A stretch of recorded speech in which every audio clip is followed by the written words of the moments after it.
Welcome to Not Starving Artist, the podcast. I'm your host, Brooke Benson, money coach and equity actor. I am your financial cheerleader, here to help you build your financial confidence and have power over your money. The best part, no budgeting or bi-weekly paychecks required. I went from being a broke BFA grad having weekly panic attacks about money to a financially confident, wealth-building actor and business owner. Money gets to feel fun, simple, and sexy, and I am going to show you how. Hold up. Have you registered for my new free training yet?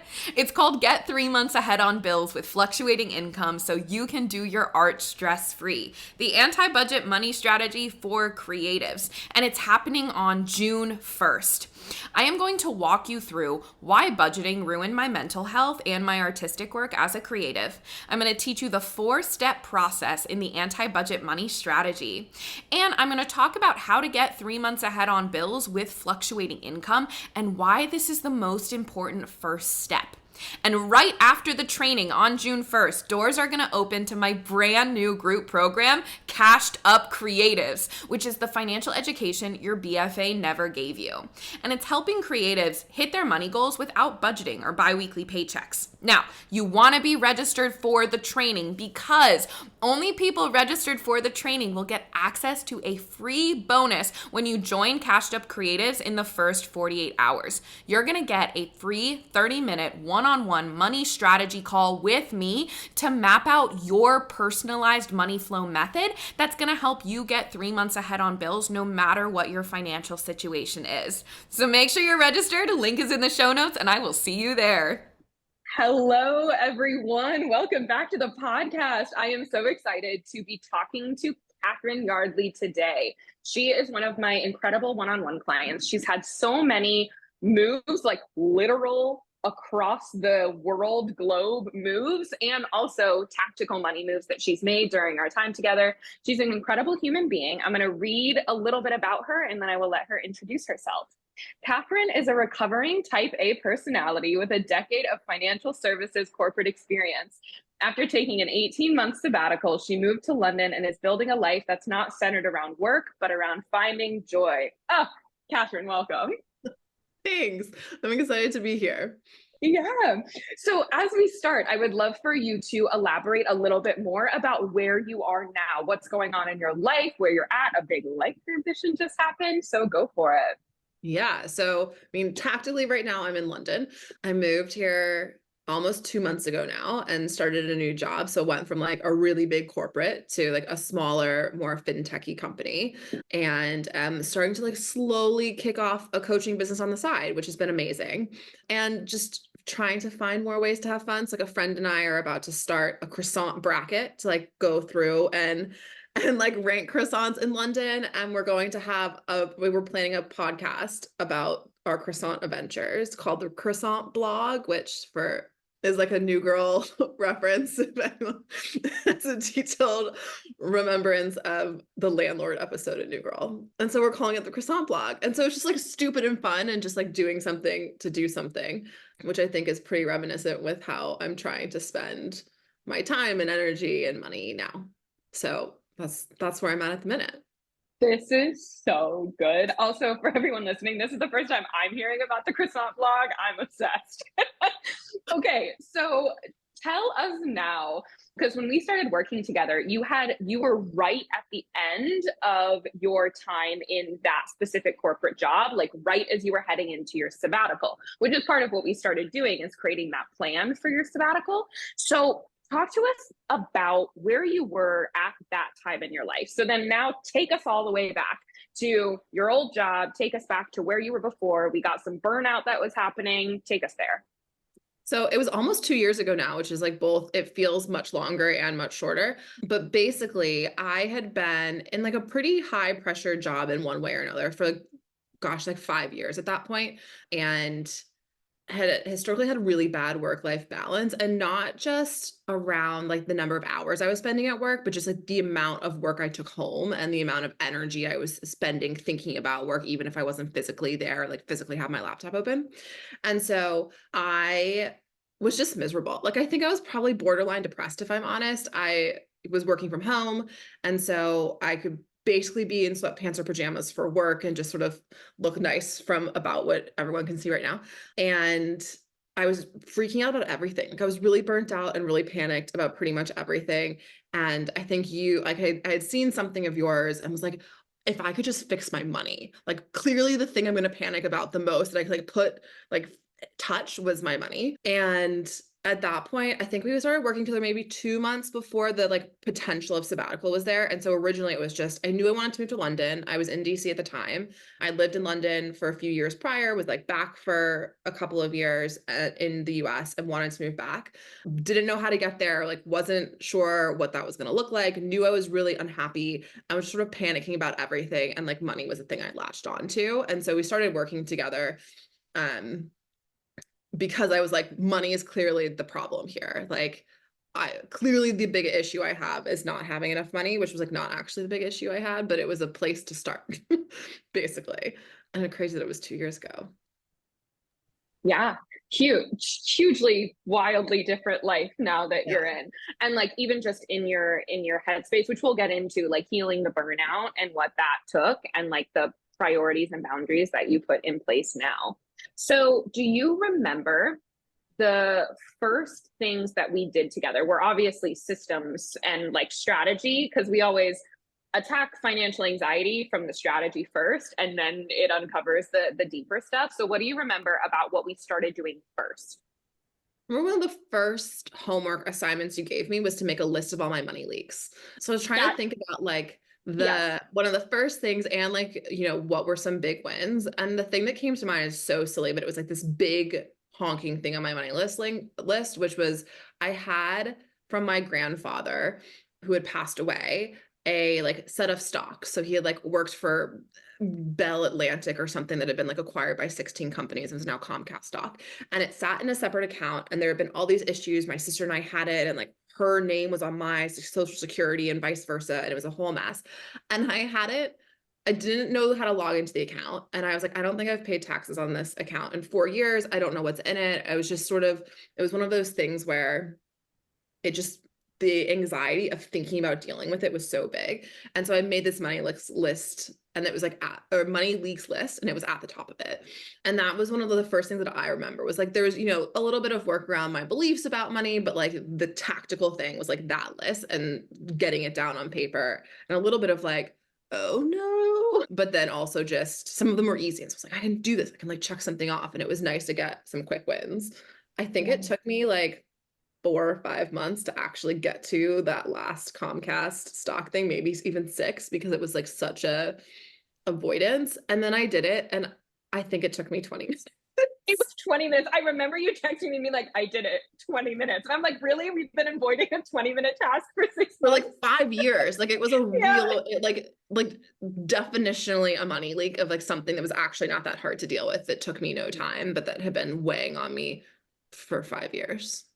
And just to clarify for everyone listening, when Catherine's saying money leaks, I know everyone's heard me talk about that too, but a money leak is something that isn't intentional and that you haven't chosen inside of your financial ecosystem.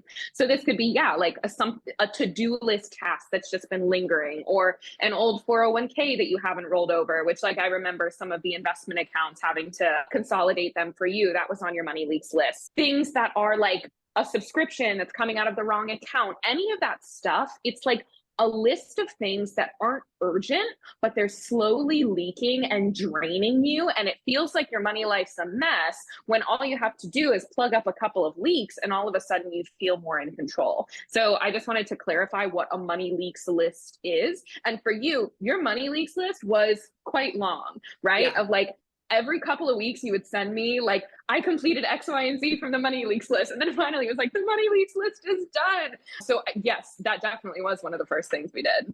Yeah. And it was really impactful even just to get it all out of my head and like have it be written down. And then I'm a big fan of like bulleted lists with like categories. And so there was a lot of like categorization. I could attack it bit by bit, which was really nice. Definitely. So let's now journey into starting your sabbatical. So when you started your sabbatical, talk about what you expected and then what actually ended up happening, and also talk a little bit about your reasonings for sabbatical too. Yeah, keep me honest here, because in some ways it feels like a lifetime ago, even Yeah. after having not even worked for 2 months yet. I'll be like Um, David Beckham popping in, being like, be honest. yeah, I think there'd probably be a few of those. So I guess what was leading up to it was I was in an interview process for a job that I like didn't really want, but thought it was a good way to get to London.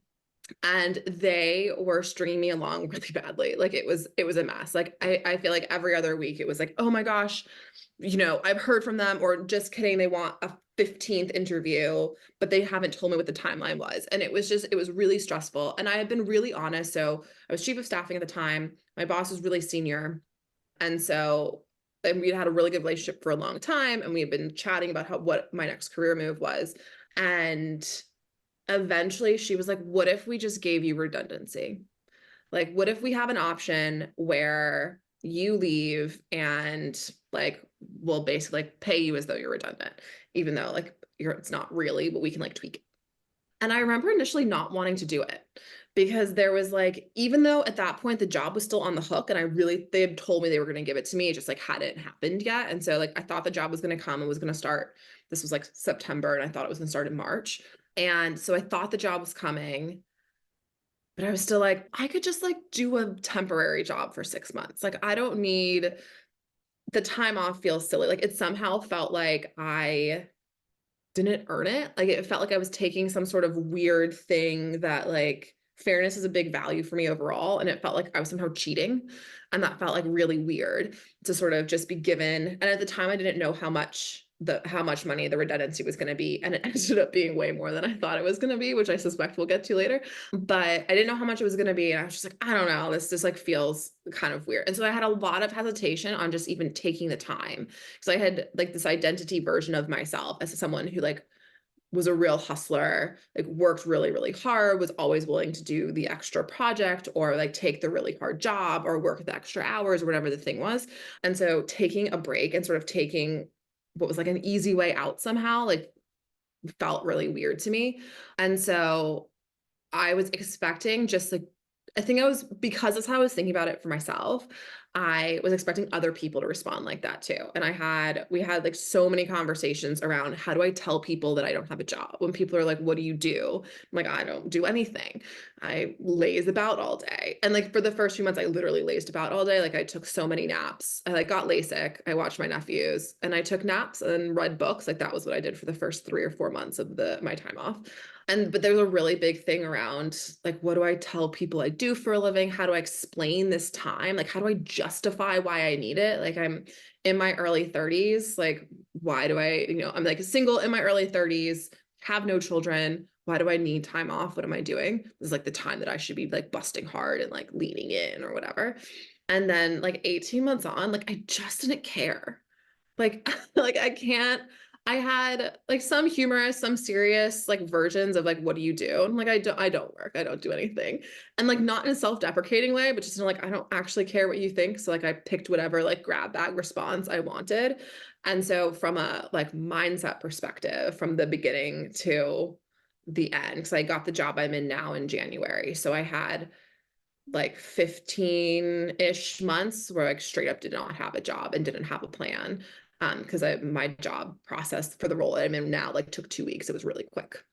So yeah, it was like a big mental transition. Yeah. Let's talk about that chunk of money, the redundancy money, because we had a lot of conversations about feeling like allowing yourself to feel like that money was yours, that it was earned, that you were allowed to utilize it. And I think this is a really common theme for any amount of money that is either given or you're paid a lot more than you think you deserve. So you just have this weird relationship with unearned hard quote money. So what do you remember being kind of the straw that broke the camel's back of actually allowing yourself to utilize it? Or do you think that came way later? What was that moment for you? I don't know exactly what the precise moment was, but I think it became comical, I think is sort of the like string of events. So and this is where like, keep me honest here, like I think when I first thought I was going to get sabbatical, I thought it was going to be like 4 months of like paid time off. And then that turned into, oh, they told me 6, which like ended up actually being 12. And then they're like, I wasn't supposed to get this benefit, but like I ended up getting it. And there were like a few different rounds of that. And like, I mean, even one happened this past February when like I thought stock wasn't going to hit. And like I got a stock grant that I didn't think was going to vest anymore. And so at some point, and maybe it was like January-ish, so like 4 months into the time off, when the first round of like a surprise check came in the mail that was like a surprise 5-figure check came. And I was just like, okay, like it became so silly. Like it just, I feel like you hear in the like self-help type space, like you manifest your money and it will come. Like I've heard sort of coaches who are like trying to get clients be like, if you really want it, like the money will just show up for you. And I just was always a little bit like eye rolly about it. I think there's like some elements like a little bit toxic anyway, but like also and kind of eye rolled of like, you're just going to manifest some money and a check's going to show up in the mail. And then like a check basically showed up in the mail of like money that I had put away, but I had totally forgotten about. Also, I need to pause you for a second because I need everyone to know this about you, that you are the queen of manifesting money without like really believing that that's real. Like the amount of times I would get messages from you and be like, oh my God, I forgot about these thousands of dollars. Oh my God, wait, I'm getting double the amount of redundancy. Even recently where you were like, oh, I booked a basic economy seat and I got upgraded to first class twice. So I just need everyone to hear like that shit does happen. And I also think it's a big testament to you taking a huge leap to go on sabbatical and remove something from your life without knowing fully what was next, and really just leaning into that unknown for 18 full months. And like money just kept showing up to support you consistently and constantly. So I just wanted to earmark that is a huge pattern for you. It's a huge pattern. And like, I can just see past me, like listening to this or hear whatever, imagine past me listening to this and thinking like, that's really nice for her. And like sort of patting future me on the head of like, good for her. She can like, money just like pops up. And then it just started happening. And I think the flights last month were the icing on the cake. Like I remember sending you this message. Of just like, I genuinely thought it was impossible because I was like booked a straight up economy. I'm like pretty bougie typically and really hate flying straight up economy, and did because like it made sense financially and it was the right trade-off for me for last month's flights. And so I was like, okay, whatever, I'll be fine. And then I didn't think it was like tactically possible. I thought you could only go from like economy to premium economy or premium economy to business class. And suddenly I just like, I looked at my phone and it was a business class ticket. I'm like, oh, okay. At one point, like I thought it was a premium economy. I was like, this is amazing. I got upgraded to premium economy. I'm so excited. And I got to the plane and I was the very last seat in business class. And I was like, oh, like I straight up got to my seat thinking it was going to be like premium economy. And it was like a full lay flat, free champagne, all the courses. And I think that's when I finally started believing it. Like it took until that flight where I was like, oh, okay. Yeah. Cool.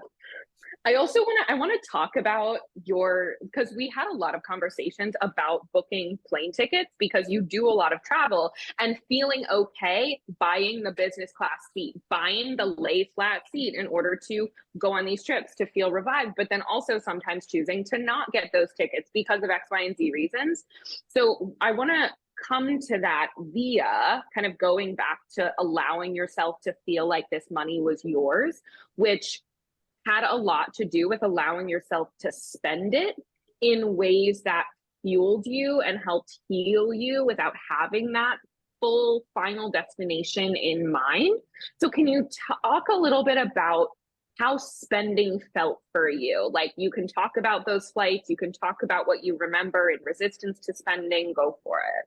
I think in the beginning, because I was like, oh gosh, I'm going to find a job so fast. In some ways, it felt a little bit like Monopoly money. Like there was so much more than I felt like I needed. And so I was like, okay, great. Like I'm going to get a job in 2 seconds, which is like, oh, sweet Catherine of early 2023. Like it was such a haul. But like initially I thought, because I'd been in the same company for decades, I just assumed that it would be really easy.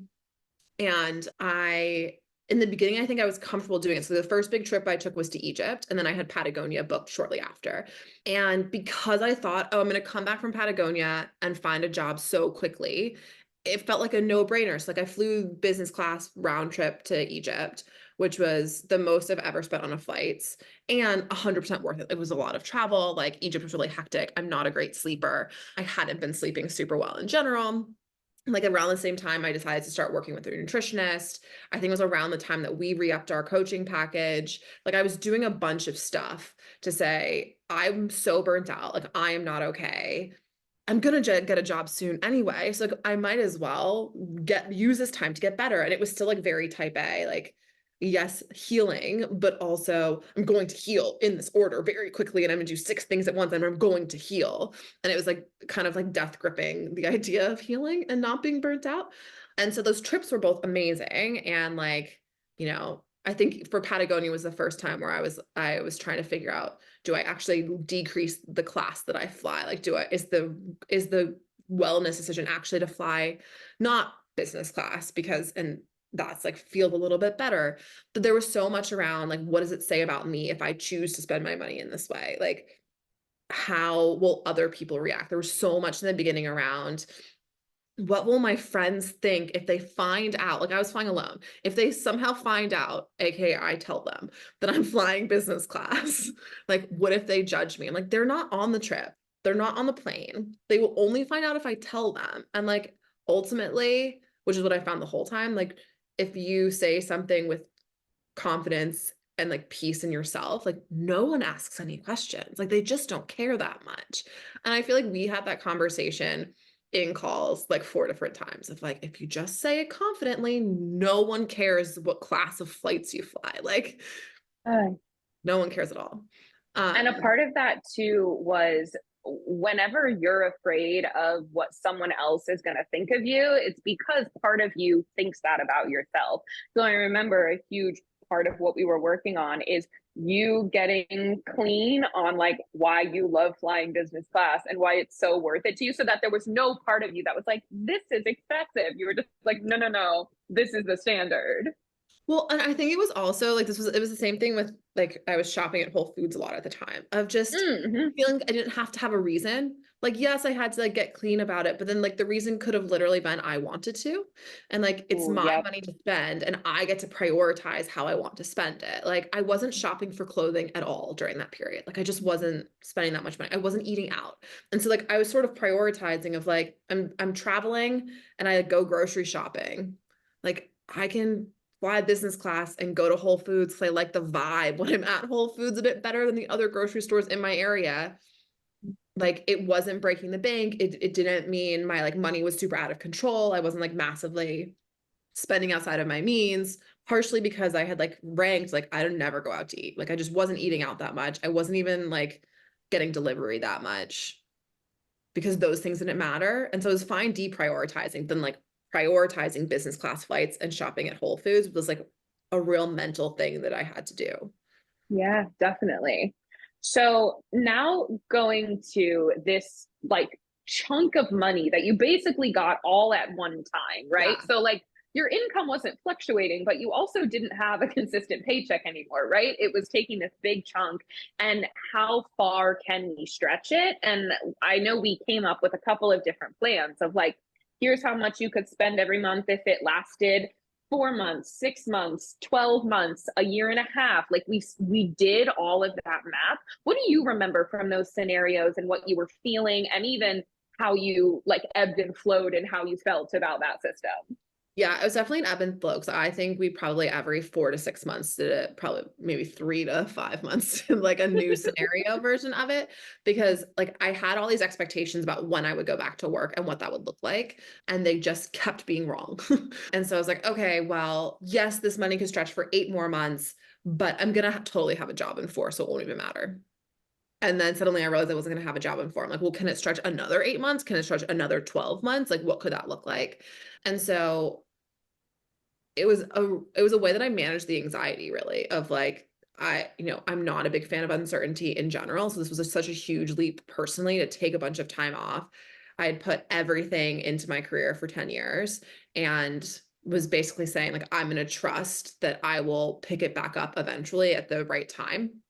And so the uncertainty of my life, like some of that manifested in me, like trying to death grip my money of like, can I plan this the exact way? And, you know, the like money flow method, like you think about it as a flow, but really it was like, I put it in a bunch of swimming pools.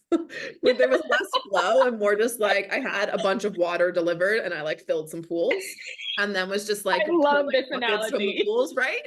And so like I every once in a while like go to like really kill the metaphor, like go and check the levels in my pools and be like, all right, if I take a little less from this pool and I move some stuff, like move some water around in these different pools, how can it work? And so yeah, there was a lot of like really pushing myself on what I cared about too. Like I think it forced me to figure out what my priorities were and see how they changed. Like in the beginning, my priority was like travel and trying to like get healthy. And then a couple months in, I remember, I think you were the first person I talked to it about too, of think like I had this inkling in the back of my head that I wanted to move out of my house in DC and go live near my sister and my nephews.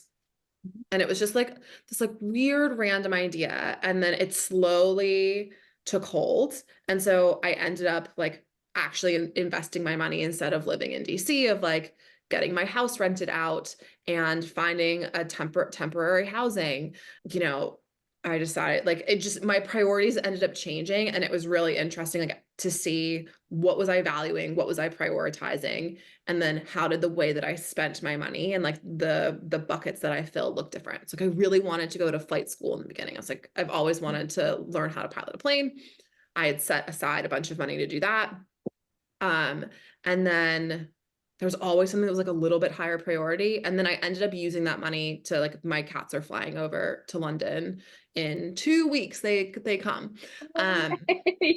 And that like, that's basically the money that is being used there is the plane money, because like it never was quite the highest priority, even though like I had a sinking fund for it, but my priorities kept changing. And like, I just readjusted my money to fit my priorities and to say like, I don't want to be stressed. I don't want to have to feel like I need a part-time job. So I'm going to spend a little less here so I can feel more ease over here. And it was just like a constant revision of what my money looked like as I was learning what I actually cared about. Once I like pulled away the job, once I pulled away what I thought other people might say about me, once I like actually, it's like, what do I enjoy doing other than just like working and the things that I do? Like I get massages because I'm stressed out from work. Like, do I need massages if I'm not working? Sometimes. Like, how do I feel about that? And just like asking myself those questions over and over and over and over again. Definitely. And I'm glad you brought up that when we were mapping out these plans, and we did it every couple of months, was to quell the anxiety.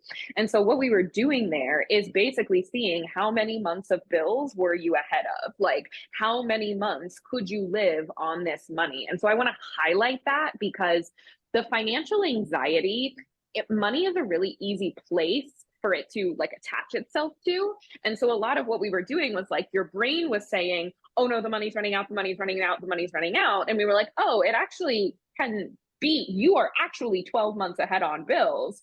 If you want to be, where's the actual anxiety coming from? And then it pointed us to some of the deeper stuff about like job searching and like, what do you want life to look like, and the unknown and getting comfortable there. It wasn't ever really about the money. Once you had the systems and we mapped out the scenarios, it always pointed us back to some of those deeper things.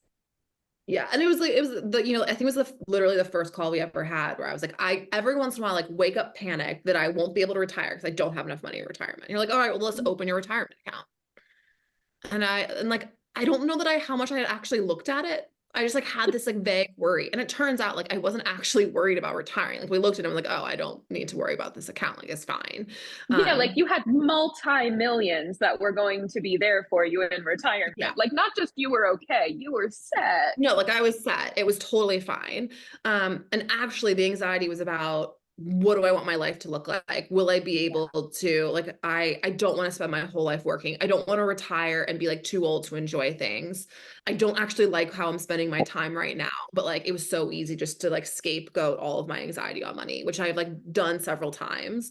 And so I think at this point, most of the time, I won't say all, but like most of the time I can catch myself doing it and pause and be like, actually, what's the thing that I'm freaking out about? Like when I Yeah. first moved to London, I was like, I don't know that I actually want to be here. And I was just like really homesick the first week. Like I just missed my parents. Like it was like a childhood transport. Like the little girl inside of me was just like at camp and just like really missed her parents. And like I literally sat down and made sure that I felt like I had the money to like basically turn around and go back home if I wanted to. And so it was just that feeling of like having options and not being stuck and all of those things, which like isn't actually about the money, it's about feeling stuck. Yeah. Can we talk about that spreadsheet, that beautiful spreadsheet that you created with every single scenario? Okay, I just need everyone to know too that like everyone knows I don't preach spreadsheets, but you showed up with this beautifully like fully filled in spreadsheet with every single possible scenario with this new job and the salary and how it would all break down. So I want to talk about that for a little bit because there was anxiety. Let's talk about the job because you took a pay cut taking this job. So I want to know, what do you remember about making that decision? Now that you're there, talk about the spreadsheet, go for it. Yeah. So I had a job offer for like, what was it, 5 months at the end for a company that I didn't end up taking a job with. Talk about another like every week. What's the latest? Nothing. There's no latest. I had the job offer from August, but they like hadn't put it on paper and hadn't put the numbers against it. So like they told me the numbers would be fine. So for a while I was super confident. And then I started to like have some weird feelings about it. And finally they gave me the numbers and the numbers looked so much lower than I thought. And so I started pulling together this huge spreadsheet that was like, I think it started out as like, could I work for way less and like move to Edinburgh and just like see if I liked it? And so, and it turned into like 20 rows probably. And I think there are probably about 20 tabs in the spreadsheet. And to be fair, like I was in it yesterday. Like I actually am still, like I still, so I got like my first full month's paycheck yesterday and I've got my CEO meeting tomorrow. And so it was my way of figuring out like, if I really want this job, can I get comfortable with the money part of it? And so it's everything from like cat care and like the lifestyle I want for my very high maintenance cats, to part of how I got comfortable moving to London was saying like, I will go home 4 times a year. Like I'm super close with my family. To, you know, the whole point of being here is to travel. Like I had a house in DC. I don't want to have an itty bitty flat in London, like a bunch of stuff. And it was a little bit of prioritizing, but I was so anxious about making the decision. And then the job I ended up taking was actually an even deeper pay cut than the original one. But it was like such an anxiety response too, of there were a couple of days where like I spent hours in there and it was just like a compulsion as much as anything else, just to be like, can I squeeze every cent out of this? Do I know how much I can spend on rent? Do I know how much my utilities will be? Because there's like a huge cost of living crisis in the UK and like my gas bill's outrageous and it's still freezing here. And so, yeah, it was like, again, like I like grasp onto numbers when I have an anxiety response because it's like, this thing is on paper. I can see it. We can add the things up. It feels really concrete and super tangible. And then at some point you're like, you can't look at it for a week. You must That was your homework. not touch the spreadsheet for a week. And it was actually really hard. But yeah, so to go back to the other part, so that was the spreadsheet, but it was quite helpful when the current job, like had got COVID, I was stuck in my bedroom, so living with my parents at the time. So like I wasn't allowed outside of my bedroom. They'd like leave a tray of food outside my door. I'd have to like wait till they went down the stairs and I could like open my door and quickly grab the tray of food. It was very dramatic. And so I was like sitting in my room feeling like, you know what, even though I don't have a job, I don't want this job with the first company, like a little, not really even the pay anymore. I was like, this has just been such a mess. I don't want to work there. I've done so many versions of scenario planning. I know that I can figure out a way to make this money last longer and find something else. Even if I don't move to London, I can't move to London for a job that I'm not excited about. Like I'm just not going to do it, which was like a really big decision point for me. And I think it also made it really clear that for me, the decision had nothing to do with the money. It had to do 100% with like how I'd be treated at the job. Because after being so burnt out at a company that was actually really great, and I had 5 years of good bosses, it was not like a situation where I was in a toxic work environment. Like it wasn't. I let myself overwork. Like I overworked myself basically. Like they'll take what you give. And so I sort of detached money from the decision a little bit and was like, what is my life decision? And then how do I make the money work, as opposed to like having money drive the decision? So then stuck in my room from COVID, applied on a Friday, heard from the recruiter on Tuesday, had my first call with recruiter Wednesday, and then had the job offer in hand the following Wednesday, and accepted it the Wednesday after that. So like within a little over 2 weeks, I went from like LinkedIn apply, and I swear LinkedIn is where like job applications, like LinkedIn job applications, like where the bobby pins are and like the single socks and like they just mostly go into the abyss. And I suddenly was like, oh my God, I applied to this job 2 weeks ago and I have a job offer that I have to decide on next week. And before they gave me the offer, the day before, they called and they're like, look, this isn't an offer, but you had given us a number. We can't hit that. Like, it's not what we've budgeted. This is the max we can give you on salary. We don't do bonuses. And I'd always done a bonus. And here's the equity that we can give you over 4 years. Do you want to have your last interview tomorrow? Which was like my least senior interview. And I sort of said, you know what, I'll take the interview and we'll go from there. I did the interview and 2 hours later, they had offered me the job. And so it was suddenly like, oh, I need to really make a decision on if I can get comfortable. And so like back into the spreadsheet I dove with a little less toxicity, I think. Wait, because also important thing to note here, this is the exact week you also got accepted into grad school in London. Yeah. Which we haven't even talked about yet. I know. So the recruiter called me Tuesday morning, US time. And then at like noon, so that was like a 10 o'clock call. At noon, I got a surprise email that I got into grad school, which is a program I had been interested in for 6 years and somewhat applied on a whim, was like, why not? I need to do the thing. I want to give myself options. So I got into grad school. That also came from, it was back in December. It was around the holidays when it was that other job where we were like, we gotta remove energetically from this job because they're they're putting you through the ringer. And one of the things we talked about was, what is every path you could run down right now? And I want you to run down every path until you hit a wall. Like, what are your excitements? Let's put more irons in the fire so that you feel more in control during this job search process, this move process, all of that. And one of the things that came up from that was like, I think I might want to go to grad school. And it was like, great, let's apply, let's get that application in. And then both of these things came through in the same week. In like less than 24 hours, I got the grad school acceptance, which was 2 weeks after I'd submitted the applications. Like everything went, when I applied to this job, like January 7th, it was like first week in Jan. I had nothing. Like I had mentally decided I was turning down a job that I had been in process with for a long time and had no plans. Like I had applied to grad school, but didn't expect to hear to like March or April. I was just like spraying and praying on LinkedIn. I was sort of running low. Have you not heard that one when it comes to LinkedIn jobs? Word. But I somehow felt better. Like I just was going to keep going and I would figure something out.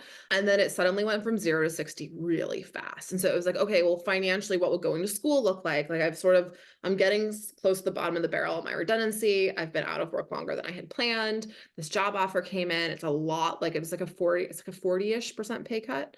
It's like pretty big pay cut. What do I do? And so the spreadsheet then actually became a really nice tool for me to say, okay, if this is how much money I'm making, this is what my effective tax rate will be. What does it actually mean I take home? What am I willing to compromise on? What am I not? Like, I'm not willing to compromise on flights home, but I am willing to compromise on like flying business class. Okay, great. So like, that means this is my range of prices. I'm, willing to compromise on eating out because I don't really like going out to dinner has never been a huge thing for me, but I want to be able to get coffee every week with friends, which is again, how the croissant blog came up. So like I go and get like tea or coffee and a croissant every week with a friend. And so again, like, I feel like all of this stuff with money has actually forced me to say, like, what do I actually care about? Like, I want my cats will have a cat sitter every day that I'm at work because they're pandemic cats, so they're not used to being alone. But that means I'm going to shop less, and I'm totally fine making that trade-off. But it's like forced me to sit down and think, what are the trade-offs that I'm willing to make? Or like, I, pick a flat on the upper end of my budget. Great. That's trading off. I'm going to get one less haircut a year. I'm going to not do, like, I'm not going to go on a safari, like whatever the trip, like the big trip I was going to plan was. Like, all right, I'll travel a little bit less because I want a more comfortable home. Yeah. And this is where that spreadsheet came in so handy, because Amazing. we used it to literally look at how much could you feasibly pay for a flat per month. And Right. so we even figured out, because I know you had a range, but you were like, can I do the 3,000 pounds? Is that actually feasible? Because some of the places I'm seeing. And so we put that into the numbers. And then it was like, yeah, here's some of the things that maybe you'll have to do less of, but you'll still be able to go home.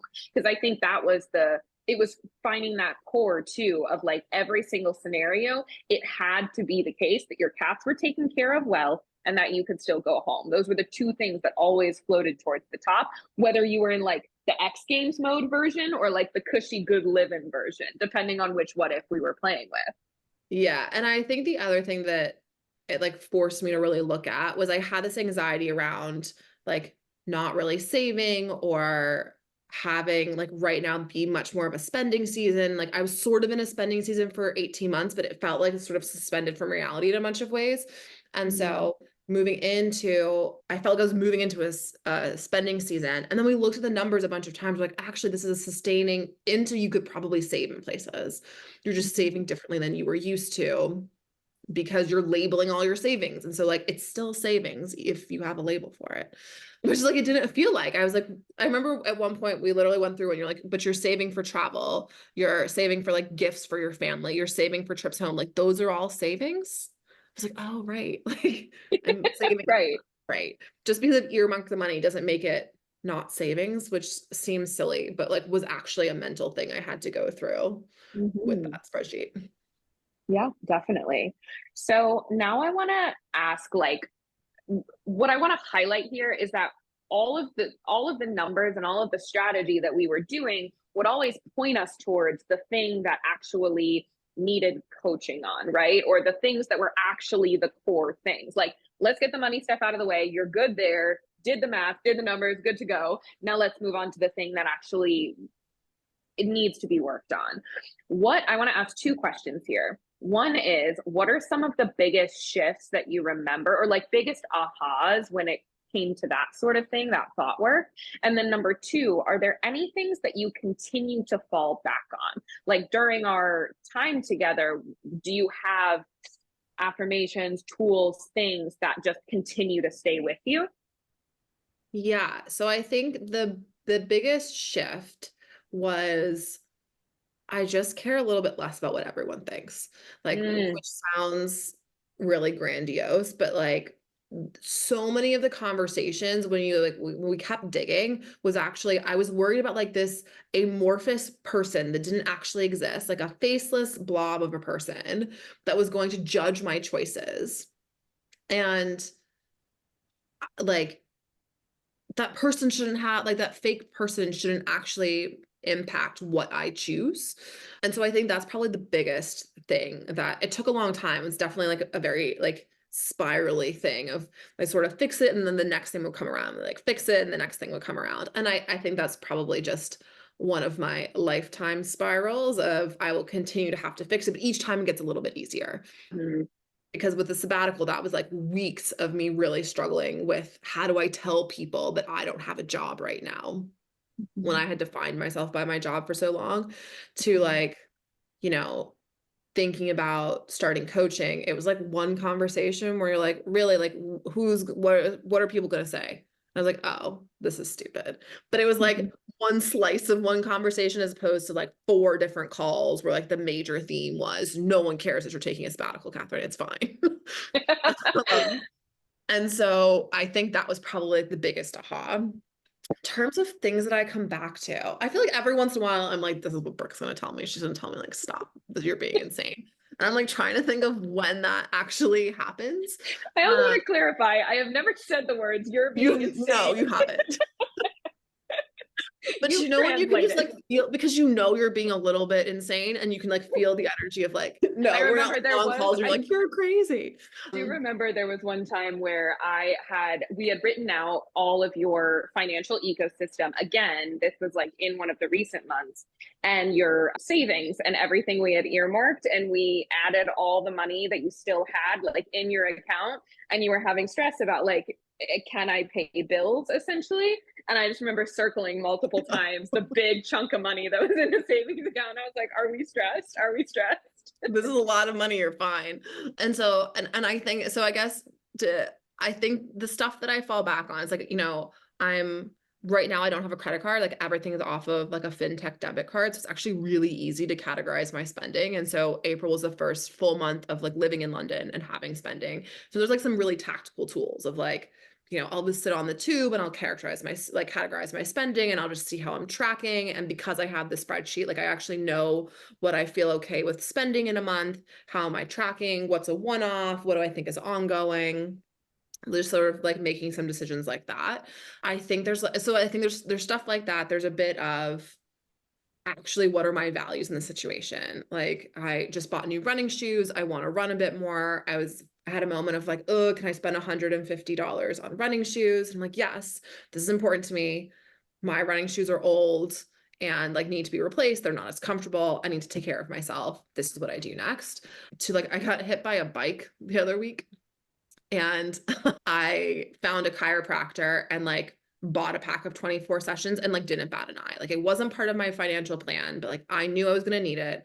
I knew it was going to make me feel better, and I knew I'd figure it out. So there's like an element of self-trust in all of those things, I think, around like, I don't need to panic about the spending. Like we'll look and we'll adjust, and I'll look tomorrow and go through the month of April and be like, ugh, I like probably ate out a little bit too much because I know I've been too tired to cook. What can I do differently next month? And like I cooked lunch and dinner today, so it's already changing in May. I will say you've gotten so good at letting yourself spend how you want. And what I mean by that is you have prioritized, like you've gotten so clear on what actually enhances your life the most. And you've allowed yourself to spend how you want, like guilt free. Like there isn't a lot of justification that you're needing to do for yourself anymore. And you just know the things that make you feel good or that you need. And I just want to commend you, because I think that spending skill is one of the hardest to learn, and you're just kicking ass with it. Yeah, it feels huge. Like I fly tomorrow morning. I have a 6:45 flight to Dublin, and I'm flying on points. I'm using, like I have the Capital One Venture X, and so I have like my $300 travel credit. So I use that towards my hotel, and then a friend's joining, and we're like seeing a rugby game. I'm a huge, huge rugby fan. And so I'm so excited. It's like a semifinal. It's in this huge stadium, like 83,000 people. It's going to be amazing. And I could pick between €75 tickets and €55 tickets. My friend's like, whichever you want, like you're the big fan. I was like, you know what? I think the €55 tickets will be just as good. Like I think the seats will be great. I think I'll be able to see the whole game. Like this isn't where I'm going to spend the extra 20 pounds. Like I'd rather go get a nicer dinner or like go to an extra bakery or whatever the thing is. Like maybe that's the tool that I'll pick, like like, what could you spend that 20 pounds on? And is that more valuable to you than spending the 20 pounds? I think that's what we did when I was deciding to fly to Patagonia, of like, how do I want to fly? Okay, if the flight's going to be $800 versus $500, is that extra $300? How does that feel? Like, what would you rather spend that money on? I'm so glad you brought that up, because that's such a common thought of, when you feel guilty about spending money on something, it's, oh, but I should be doing something else with this. Okay, so let's actually name what the something else is. So if something costs $300, $500, $25, great, your brain is telling you I should be saving this or doing something else with this. Name it. What would it go towards? What would you spend it on? Or what pocket of your savings would it go towards? And then actually have two things to compare. Which one feels better? Which one feels more expansive? And I remember for you doing that, sometimes the thing like the flight or item or whatever would weigh out over this amorphous, oh, I just like was feeling guilty. But then sometimes it would be like, no, actually, like I'd rather have that money to be able to travel home because I'm playing in tighter margins now. That's a higher priority. Yeah. And like similarly, it's not cheap to get the cats over here, and it's been like a real ordeal. And I booked my dad's flight because he's like flying over it's a whole thing. But basically my dad is helping me get the cats over, and I have to pay for his return flight. And I finally booked it, and it was almost $3,000 for a one-way flight. Partially because I waited so long, but also because of it's Memorial Day weekend. There's like 1,000 reasons why. And I was like hemming and hawing. And finally I was like, you know what? He has to go home. And I booked the flight. I like sent a couple texts of like, can you believe how expensive this was? And then I haven't thought about it since, because I knew I was going to spend the money. There's just no point in stressing about money that I was going to always spend. And so I think like it's not that I never stress about it anymore. It's just that it becomes time bound. Like my bounce back so much faster around like, oh, I can't believe I'm spending $3,000 on this one-way ticket to get my dad from London back to Pennsylvania. This is insane. And it's what it costs. Like he can't live here. So like he has to fly back. I'm not going to make him fly a connection. Like I kind of had my boundary around, he's not flying a connection. He's flying direct. And then he's flying premium economy because it was $100 more. And I'm like, for $100, he's doing this whole rigmarole with me. $100, yeah, he can fly premium economy. He's 6'3", like he needs the space. But like, it's just not worth stressing about. Right. And so and there are things that, yeah, you can't get around. I remember there was a moving expense. What was it? What was the moving? So like the insurance. $3,000 of insurance I had to buy for all my stuff. Right. And it was like, well, there isn't really another option. I was like, what are the other options? And you were like, well, it's just that. And it's like, okay, so let's feel through the feeling of frustration and then release it, because there's literally nothing you can do about it. And sometimes that shit happens because that's literally how life works. Yeah.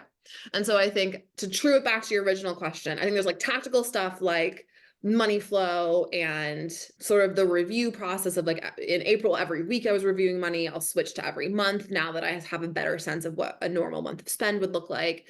But it's also the sort of self-coaching of you're going to spend $3,000 on your dad's plane ticket no matter what. So just like spend the money and get over it and like go do whatever you're going to do, because it's just not worth what would have been 4 days worth of energy 2 years ago of like, I can't believe it's this much. Should I buy it? I don't know. Should I not buy it? Like I set a price alert. It wasn't changing. I just needed to pull the trigger. Okay. So Catherine, you started a coaching business, right? You're a career coach. You've been doing this for ages, but you're officially starting your own business doing it. Can you tell the people a little bit about what you do and how they can find you? Yeah. So I realized in the past 10 years, the stuff that I liked the most about work, I'd always led relatively large teams and like done a bunch of more HR-y stuff, and always had a pretty decent number of like 3 to 5 women sort of mid-range in their career that I was mentoring. And it was just my favorite stuff. Like it was the conversations that I loved having. And even when I wasn't working, a friend would call me like, how do I handle this work situation? Like went on a walk with a friend last night. It was like, help me handle this like really yucky work situation. I love that stuff. Like I get so much satisfaction. And we were chatting and coaching, and it became to why not do it? And yeah, I'm really excited. It focusing on women, probably like mid-stage of career, around actually what do they want to do work-wise? How can we handle work situations more effectively? And honestly, being a little bit of a sounding board, because I think especially for women in a corporate space, just having a safe space to say, hey, this is what I'm thinking, or this is how I'm feeling about this work situation. What do you think? How can you help me? Is invaluable. You can find me so my Instagram handle is Cath Coaches, like CATH Coaches. Cool. So a couple final questions. Are there any other wins or ahas or things we haven't talked about yet from our past 2 years of coaching that you would love to elaborate on? Yeah. So the thing that comes to mind is when I was deciding to take the sabbatical and then sort of processing the fact that I had taken the sabbatical, there was a lot around, I had this idea of what my life would look like. And I kept feeling like, well, like I turned 30 during the pandemic. And so I was like, I'm in my early 30s. I thought it was going to look like this. I thought I was going to have a partner. I thought I was going to like had this amazing career in this house and all of this stuff. And there was a couple of calls where like, pause, like you had the career and you were like, when we started working together, like basically horizontal other than when I was working. I like own a house in DC and it's like a beautiful house that I'm obsessed with.